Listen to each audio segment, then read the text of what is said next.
नमस्कार. आजपासून गौरी घरी येतात आहे. त्यामुळे आपल्याला घरामध्ये काही महत्त्वाची कामं आवर्जून करायची आहेत.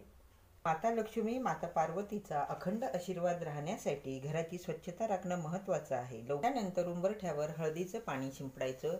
यामुळे तसंच घरामध्ये लक्ष्मी येण्याचे मार्ग मोकळे होतात. फरशी पुसताना पाण्यामध्ये हळद, मीठ, गोमूत्र टाकायचं आणि त्यानंतर फरशी पुसायची. यामुळे घरातील नकारात्मकता नष्ट होते. वास्तुदोष सुद्धा नष्ट होतात.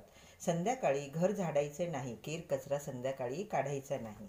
तसंच सकाळ संध्याकाळ आपल्याला तुळशीची पूजा करायची आहे. घरामध्ये गोमूत्र सुद्धा शिंपडायचं आहे. मुख्य दरवाजावर ओल्या कुंकवाने स्वस्तिकचं चिन्ह काढायचं. त्या स्वस्तिकची सुद्धा पूजा करायची आहे.